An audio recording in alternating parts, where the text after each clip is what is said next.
Rajasthan assembly ఎన్నికల్లోనూ MIM party అభ్యర్థులను బరిలో దింపుతున్న సంగతి తెలిసిందే. ఈ నేపథ్యంలో ఎంఐఎం అధినేత అసదుద్దీన్ ఓవైసీ జైపూర్లో తమ అభ్యర్థుల తరపున ప్రచారం చేశారు.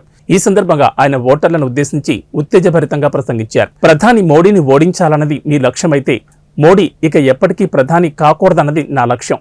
మీరు ఎప్పుడైనా బీజేపీకి ఓటేశారా అని నేను మిమ్మల్ని అడిగితే ఓటు వేయలేదని మీరు చెబితే మరి ఇన్నాళ్ల పాటు బీజేపీ ఎలా గెలుస్తున్నట్లు? రాహుల్ గాంధీ ఓటర్లు, అశోక్ గెహ్లోట్ ఓటర్లు కూడా ప్రధాని మోడీని తమ హీరోగా పేర్కొంటారు.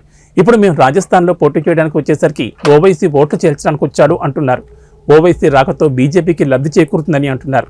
వీళ్ళందరినీ నేను ఒకటే అడగదలుచుకున్నా, మేము ఇక్కడ ఎన్నికల్లో పోటీ చేస్తుండడం ఇదే మొదటిసారి. మరి ఇన్నాళ్ళు బీజేపీ ఎవరి వల్ల గెలిచింది?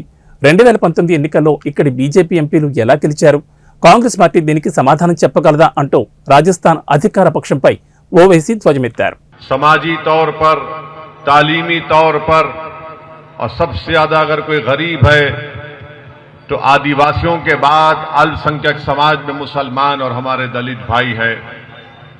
और इसका रास ताल्लुक इस वजह से है कि इनके पास इनकी कोई सियासी ताकत नहीं है, इनका कोई सियासी नेता नहीं है।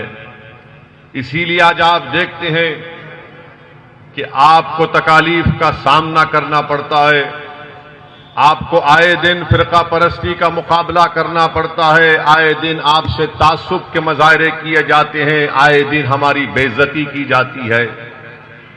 मेरे अजीज दोस्तों और बुजुर्गों, मसाइल की एक लंबी फेहरिस्त है, मगर यह बात भी सच है कि जब से 2014 से हमारे वतन अजीज के वजीर आजम नरेंद्र मोदी बने हैं, इन तमाम चीजों में बहुत तेजी से फिरका परस्ती में इजाफा हुआ, नफरत में इजाफा हुआ, तासुब में इजाफा हुआ। इन तमाम चीजों को हम खत्म कर पाएंगे तो मैं आपके सामने जिम्मेदारी और बड़ी सच्चाई के साथ कह रहा हूं कि आप नहीं कर सकते। अगर आप इस मुल्क से फिरका परस्ती को खत्म करना चाहते हैं, अगर आप राजस्थान से नफरत का खात्मा करना चाहते हैं, तो मेरे अजीज दोस्तों और बुजुर्गों, आपको एक सियासी ताकत बनना पड़ेगा। गए वो दिन जब आप डर कर किसी को वोट डालते थे, मगर आज असदुद्दीन ओवैसी आपके दरमियान में आकर यह कह रहा है कि उम्मीद की बुनियाद पर वोट डालो। मैं आपसे अपील करने आया हूं कि आप उम्मीद की बुनियाद पर जमील खां को कामयाब करिए। डर की बुनियाद पर किसी को वोट मत दीजिए। किसी माइका लाल से आपको डरने की अब जरूरत नहीं है। मन में जो आपके बात है उसको आप सामने लेकर आए। भारत के संविधान में यह लिखा गया कि आपको इक्वालिटी मिलेगी, बराबरी मिलेगी। भारत के संविधान में लिखा गया कि भाईचारगी पैदा करना हम तमाम का काम है।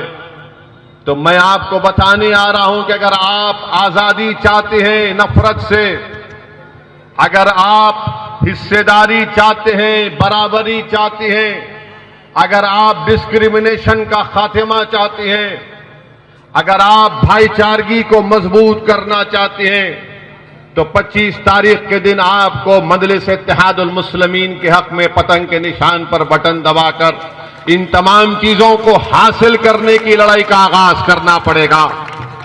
अगर आप ये समझेंगे कि नहीं मैं मोदी को हराना मेरा मकसद है, तो मेरा भी मकसद है कि मोदी कभी ना दोबारा भारत का वजीर आजम बने। भारत की पार्लियामेंट में कानून लाया गया, उसको यूएपीए कहती है, अनलॉफुल अमेंडमेंट प्रिवेंशन एक्ट। उसको मोदी सरकार ने और गंदा कर दिया, यानी इतना गंदा कर दिया कि अगर किसी पर यूएपीए लगता है तो 4 साल 5 साल से पहले उन बच्चों की बेल नहीं होती, जेल में सड़ते हैं, उनको जमानत नहीं होती। आपको मालूम होना चाहिए कि जब लोकसभा में ये कानून को लाया गया तरमीम करने के लिए, तो क्या कांग्रेस ने अमित शाह के लाए हुए कानून की तायीद नहीं की? लोकसभा में कांग्रेस ने, राहुल गांधी ने यह कानून की तायीद की, और जब यह कानून बन गया तो उस कानून को इस्तेमाल नरेंद्र मोदी की सरकार करती है।